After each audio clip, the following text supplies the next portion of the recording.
There's a kind of truth that doesn't shout. It doesn't knock on your door or demand your attention. It waits, silent, still, soft as the breath you didn't realize you were holding.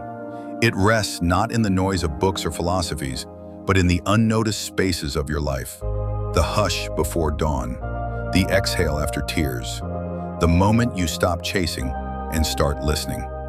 Maybe it was always there, tucked in the stillness, in the spaces between words, between accomplishments, between identities. Maybe, just maybe, everything you were trying so desperately to earn was never outside you to begin with.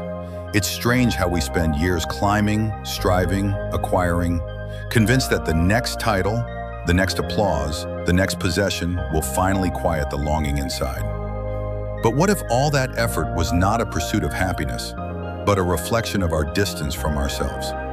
What if the longing was never for things, but for home, and that home was within? Letting go has been misunderstood for too long. People fear it means giving up on joy, abandoning the world, rejecting beauty. But true detachment isn't rejection, it's recognition. It's knowing that the beach is beautiful, the car thrilling, the skydiving exhilarating, but none of them define you. None of them are your source. They're only echoes, expressions, the surface shimmer of a deeper well already inside you. When joy becomes tethered to the external, it becomes a fragile thing.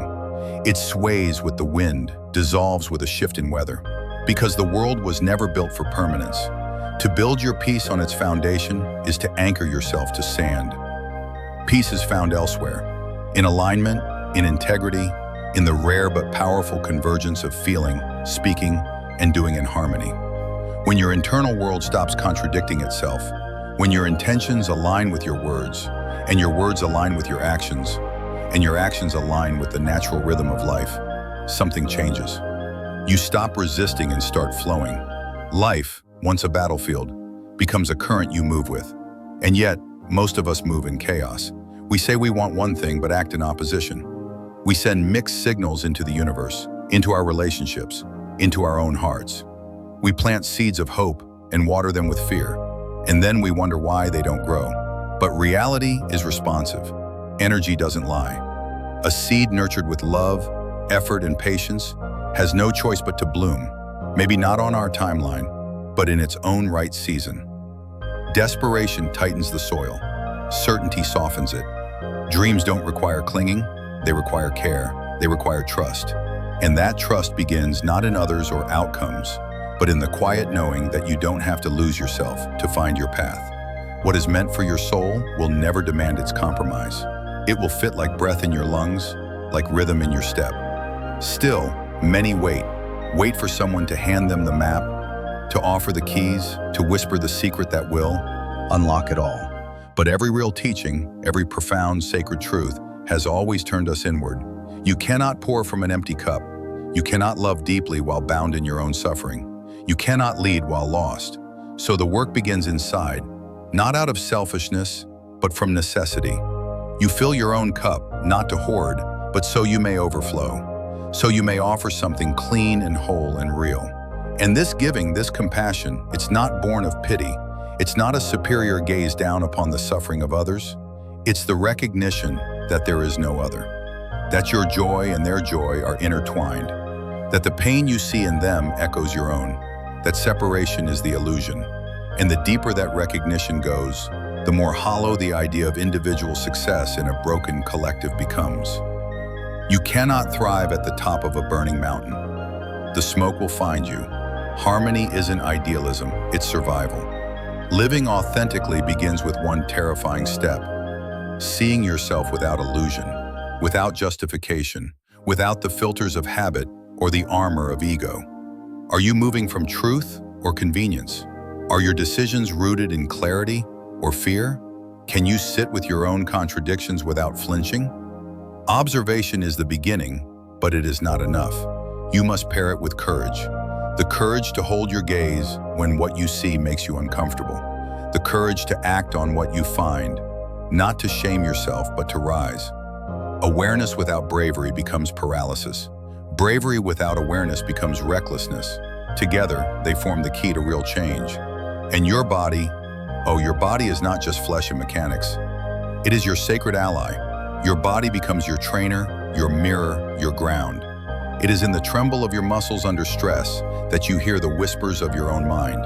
It is in the burn of exertion that you meet the voice that says, I can't. And it is there, at that very edge, where truth lives. The moment you want to stop, but choose to continue anyway. That is transformation. That is freedom.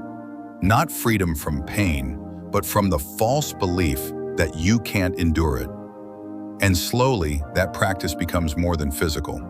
It becomes a kind of moving meditation, a dialogue between strength and surrender, discipline and grace. You begin to live in your body with reverence, not using it, not judging it, but honoring it as the vessel through which all your becoming flows. In that alignment, spiritual, mental, and biological, you start to notice the world differently, not as a place to escape from, but as a place to immerse in. You don't wait for perfect conditions, for a perfect trip or perfect partner to feel alive. Aliveness becomes your default. You taste your breath.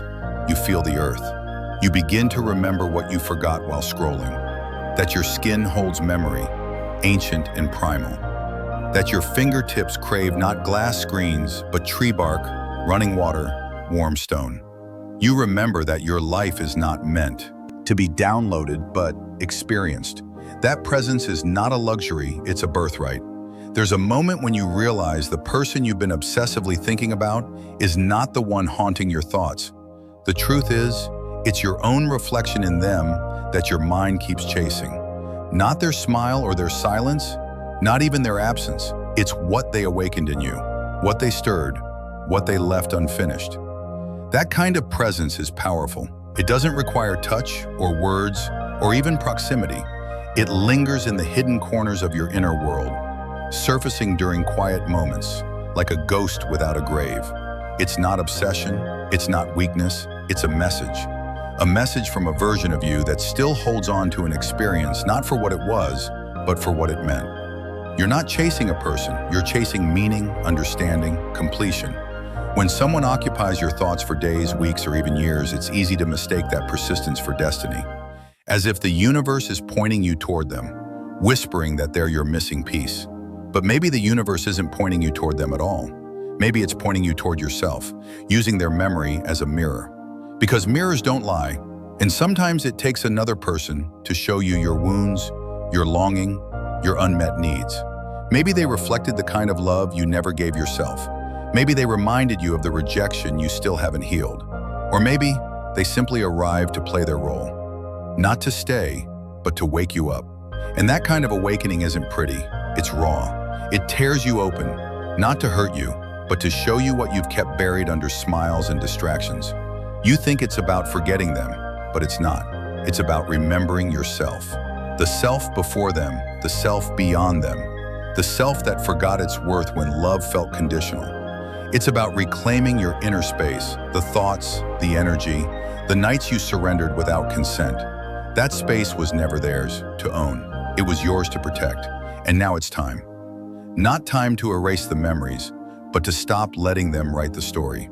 You are not a supporting role in someone else's script. You are the author, the narrator, the soul behind the scenes. But you can't write a new chapter while clinging to a page that hurts to reread. There's a kind of clarity that comes not from talking to them again, but from talking to yourself differently. From shifting the question from why did they leave to why did I stay? From what did I do wrong to what did I tolerate for too long? These are not comfortable questions, but they're the ones that lead to liberation. Because you can't heal a wound you keep pretending isn't there. And you can't move forward if your feet are still planted in yesterday's heartbreak. What you need is not a text back, not an apology, not even an answer. What you need is peace, and peace is born from surrender, not to the other person, but to the truth. The truth that sometimes people leave not because you're unworthy, but because their role was temporary, because their chapter was only meant to stretch you, not sustain you. Let's talk about memories for a moment. They're not just pictures in your mind, they're emotional records. And your brain doesn't store them in a cold, logical format. It stores them with feeling. That's why a song, a smell, a street corner can flood you with emotion out of nowhere. It's why someone's absence feels like presence in disguise, because the emotional imprint they left doesn't fade with time. It fades with transformation. The more you grow, the more distance you create between who you were with them and who you are now. That's what eventually weakens the grip of nostalgia. Not denial, not suppression, but evolution. You don't forget them. You outgrow the version of you that clung to them. And in that growth, you begin to see love differently. You start to understand that real love doesn't confuse, it doesn't disappear, it doesn't punish you with silence or make you beg for crumbs. Love in its purest form liberates. It amplifies your peace, not your pain. And when someone triggers your inner chaos more than your calm, it's not a soulmate connection. It's a spiritual lesson, one that keeps repeating until you learn to choose yourself over and over without guilt. So don't chase closure where there's only ego. Don't chase answers from people who speak in riddles. Don't chase love from those who don't even love themselves. Choose you. That is the ultimate revolution. The mind has a way of replaying the pain as if repetition will finally bring relief. But pain doesn't dissolve by re-experiencing it. It dissolves by replacing it with truth, with new perspectives, with healthier narratives. That's why healing isn't about forgetting what happened. It's about reinterpreting it. It's about telling yourself a better story, one where you're not a victim, but a survivor. Not someone who was abandoned, but someone who was redirected. Not someone who lost love, but someone who is learning what real love feels like. And that story, your story, deserves to be told with power, not pity. You are not broken because you care deeply. You are not weak because you still think about them. You are human, and humanity is messy, emotional, beautiful, and strong. But don't let your humanity be manipulated by memory. Feel, yes. Reflect, yes. But return to yourself, to the present, to the breath, to the life that is still waiting for you outside the loop, outside the what-ifs and could-have-beens. Because life is not lived in hypotheticals. It is lived in choices. And you, right now, are standing at the edge of a new one. The choice to release what's no longer yours. The choice to heal, not because it's easy, but because you deserve to feel light again. Your healing doesn't have to be loud. It can be quiet, gentle, slow. A daily decision to turn inward, to soften your grip, to trust that letting go isn't loss, it's liberation. And when that truth lands, not just in your mind, but in your bones, you'll stop chasing closure. You'll stop chasing them. And you'll start chasing peace, not as an escape, but as a homecoming. There comes a point in every journey where you begin to recognize the subtle power of awareness, the quiet yet undeniable shift from being consumed by someone's memory to consciously observing the pull they once had on you. That moment, though small, is everything. It's when you no longer ask, why can't I stop thinking about them? But rather, why have I given them so much space in my sacred inner world? And that question isn't rooted in judgment, it's rooted in awakening. Because the truth is, we don't fall into obsession overnight. We feed it, thought by thought, memory by memory, until it becomes a part of our mental landscape. But the same way we fed it, we can starve it. Not through force or suppression, but through the gentle practice of reclaiming our focus. It starts with presence, not dramatic action, not declarations of moving on, just presence. Sitting with yourself and choosing to show up for the now instead of retreating to the past. And this is where most people struggle because the past is familiar. Even if it hurts, it feels safe, predictable. But the present, that's uncertain. It asks you to be uncomfortable, to sit in the rawness of healing without distraction. Yet, this discomfort is where your power begins to return. When you stop using their memory as a crutch and start standing on your own 2 feet, you begin to witness the rise of a new self, the self that is no longer defined by what was lost, but by what is being reclaimed. You'll notice something else too. As you detach from their presence in your mind, you begin to feel the weight of your own unmet needs. The emotional hunger you tried to fill with them, the validation you were so desperate to receive, the need to be chosen, to be seen, to be enough. These aren't weaknesses, they're human truths, but they're also invitations, signs pointing you inward, asking you to become the one you've always waited for. The one who offers love without condition, presence without performance, and safety without silence. Because when someone lingers in your mind for too long, it's often because they touched a wound you never knew was bleeding. And now, that wound is ready to heal, not by their return, but by your return to self. There is sacredness in silence, in choosing not to text, in choosing not to stalk their stories or analyze their likes. That silence is not emptiness, it's space. Space for your energy to return home, space for your heart to breathe without chasing, space for your soul to whisper. You are enough, even without them. And it's in this space that new clarity is born. You begin to see the difference between love and attachment, between missing someone and missing the version of you who existed in their presence. You start to see that sometimes we mourn not the person, but the potential, the life we thought we'd live, the version of the story that only ever played out in our imagination. And when you realize that, something shifts. You stop waiting for them to reappear and start becoming the person who no longer needs them to. This doesn't mean you forget. It doesn't mean you erase the love or pretend the connection never mattered.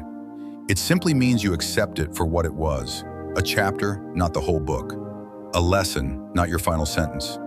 You thank it, you bless it, and you let it go. Because clinging to what was only delays what could be, and your future is too precious to be postponed by a past that isn't changing. There's something incredibly powerful about forgiveness in this process. Not just forgiving them for the confusion, the silence, or the pain they caused, but forgiving yourself for the nights you stayed up wondering, for the messages you never sent, for the ones you did, for the hope you held on to long after it expired. Self-forgiveness is not weakness, it's strength. It's the mature recognition that you did the best you could with the emotional tools you had.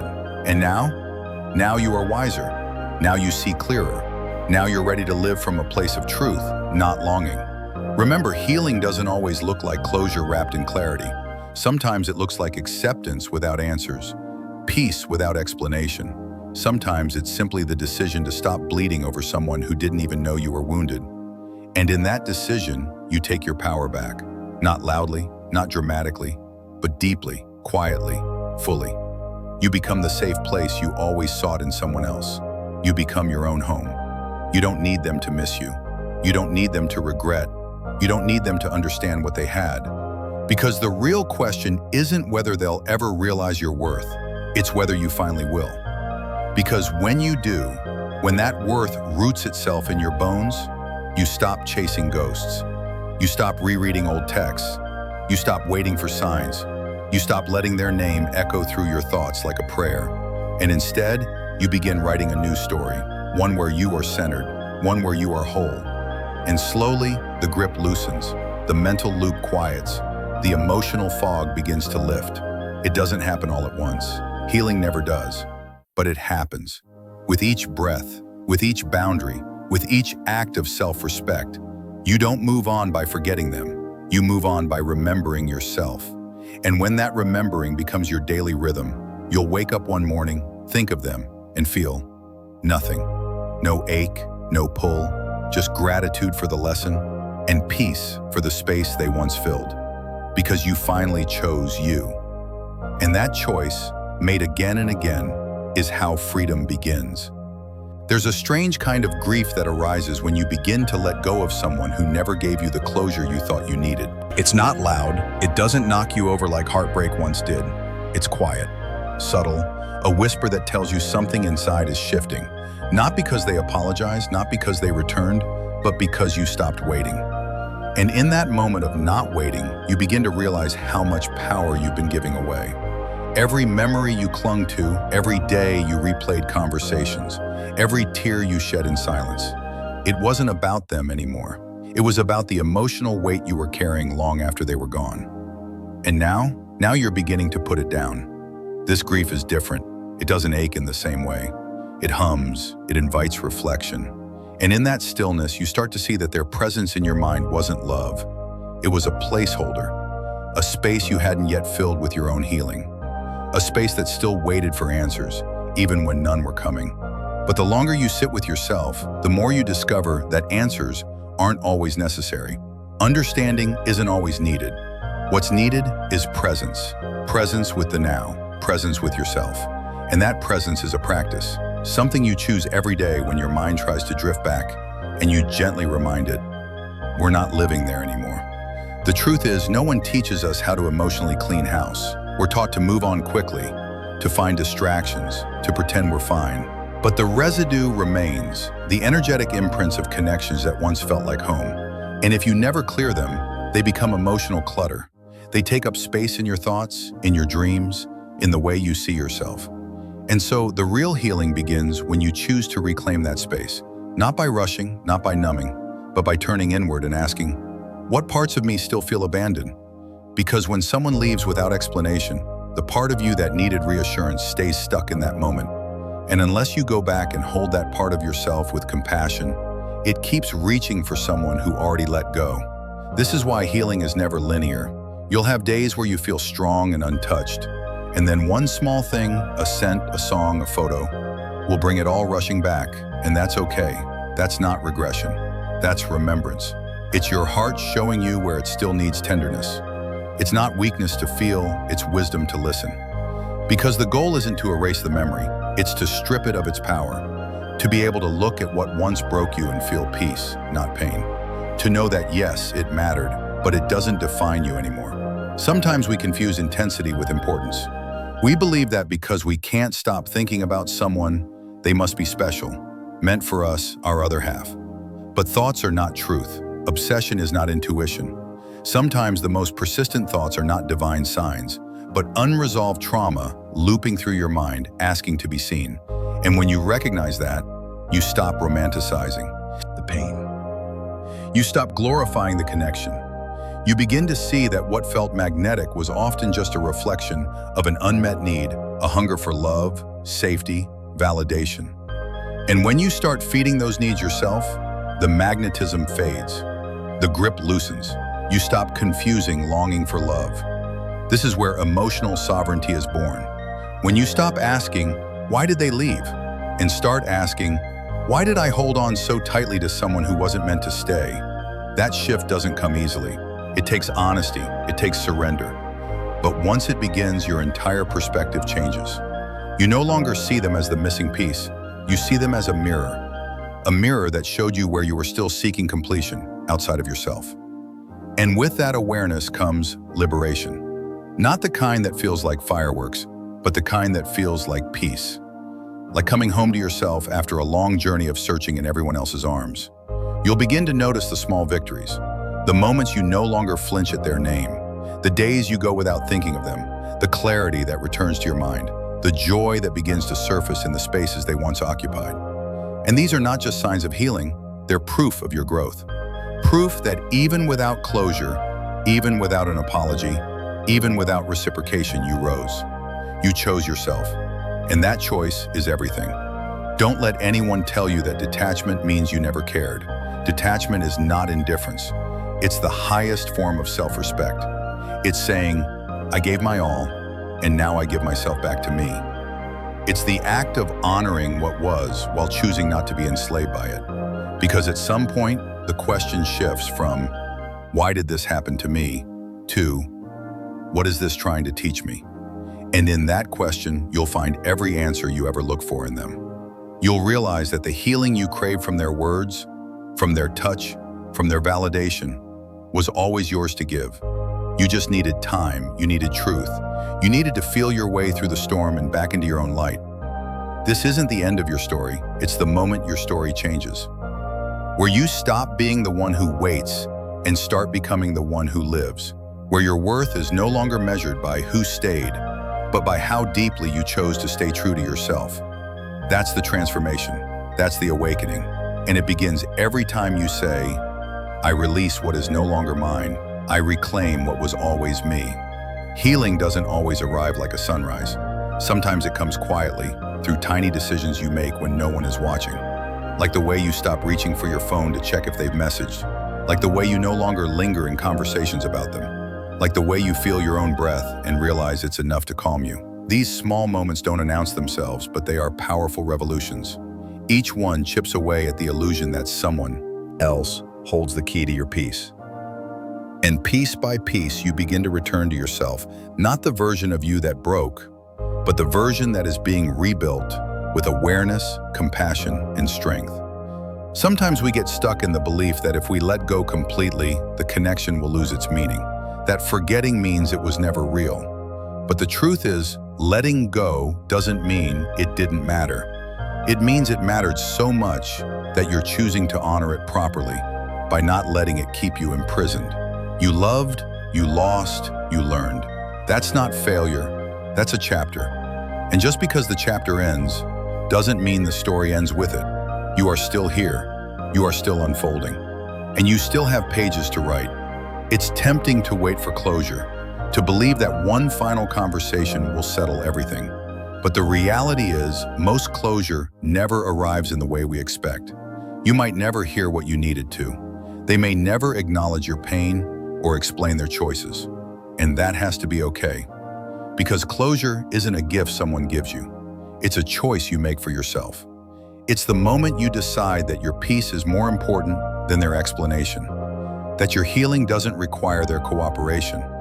You stop needing to be understood by them when you finally understand yourself. You may feel like your emotions are too much, too messy, too loud, too overwhelming. But they are not your enemy, they are guides. Grief, anger, confusion, they all point to places within you that are asking for love. Not from them, from you. Because the love you gave away wasn't wasted. It was evidence of your capacity. And now that same capacity can be directed inward. You can give yourself the gentleness you once reserved for others. The loyalty, the patience, the hope. It belongs to you now. It always did. When you begin to take your power back, the world starts to shift. The silence you once feared becomes sacred. The solitude you ran from becomes sanctuary. You discover that wholeness was never about finding someone to complete you. It was about remembering you were never broken, just bruised, just healing, just learning. And as you deepen into that truth, you stop chasing people who are unable to meet you. You stop shrinking to fit into spaces that dishonor you. You begin to radiate an energy that doesn't beg to be seen, but cannot be ignored. The most profound transformation happens in the moments when you feel the urge to reach out, but you choose to breathe instead. When you feel the ache of loneliness, but you sit with it rather than numbing it. When the memory surfaces, but you no longer believe it defines you. These are the inner victories that rewrite your story. No one else will see them, but you will feel them. And in time, they become your new foundation. A home built not on someone else's presence, but on your own truth. You were never meant to be a prisoner of your past. The thoughts that loop endlessly, the questions that remain unanswered, the moments that replay in your mind, they are not chains, they are signposts. They are invitations to go deeper, to find the root, to heal the wound. And once you do, those thoughts lose their grip. They may still visit, but they no longer haunt. They become memories, not anchors, lessons, not burdens. And in that freedom, you begin to create space for something new. Not another person to fill the void, but a new version of you to rise from it. You begin to realize that you were never weak for holding on. You were hopeful, you were loving, you were human. And now you are wiser. You don't need to harden your heart or pretend it didn't matter. You simply need to let it evolve. Let the pain do its sacred work of turning wounds into wisdom.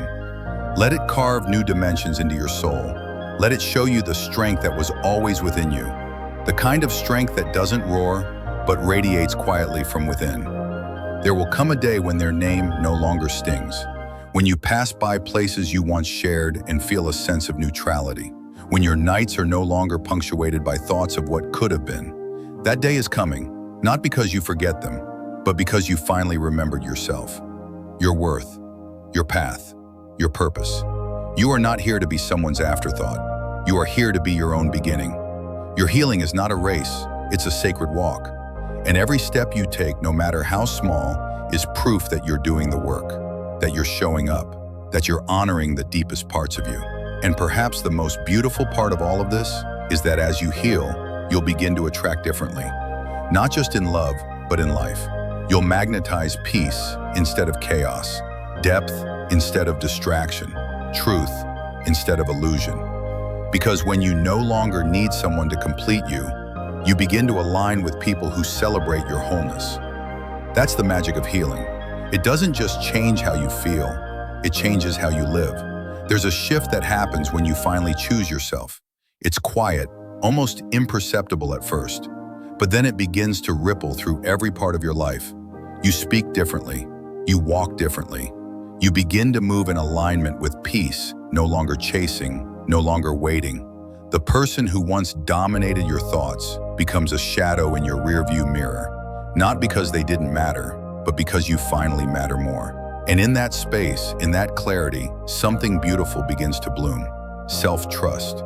That unshakable knowing that you are enough, that your heart is worth protecting, that your future no longer belongs to someone who walked away from your story.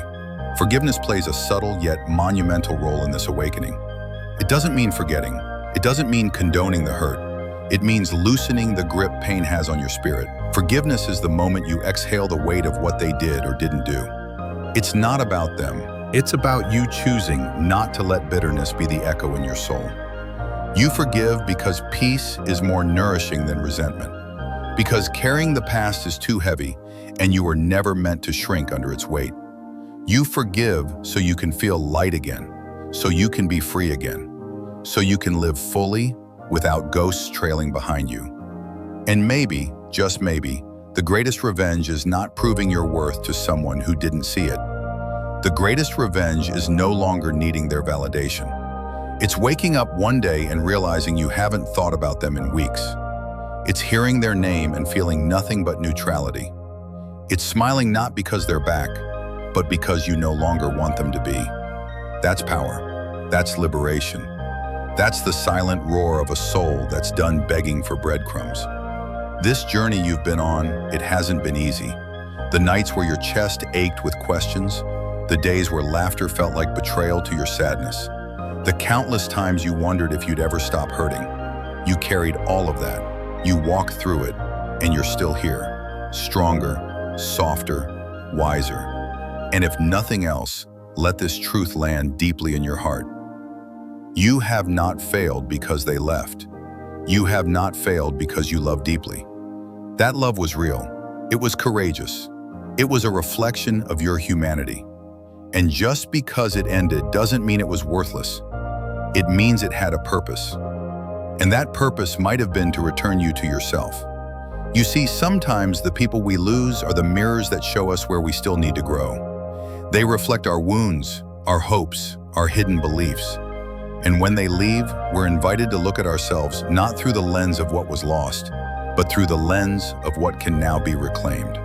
Your worth, your power, your light, they've always been yours, even in the silence, even in the heartbreak, even in the darkest chapters. So what now? Now you live. You show up for your life like you never have before. You chase the dreams you put on hold. You open your heart again, not recklessly, but bravely. You learn to enjoy your own company so deeply that anyone who enters your space must feel like an addition, not a remedy. You fill your days with meaning, with purpose, with joy that comes from within. And when you stumble as you will, you remind yourself that healing is not linear. Some days you will miss them. Some days you'll feel the ache resurface. But those days won't define you. They'll simply be echoes, reminders of how far you've come. Your story is not over. In fact, this might just be the most sacred chapter yet, the one where you fall back in love with life, with yourself, with the beauty of what it means to be whole. Not because someone else completes you, but because you've learned to complete yourself. That is the gift of this journey. That is the reward of every tear, every sleepless night, every painful letting go. It all led you here, to this moment of reclamation. So breathe deeply, stand tall, and walk forward with grace. You are no longer defined by who you lost, but by who you've become.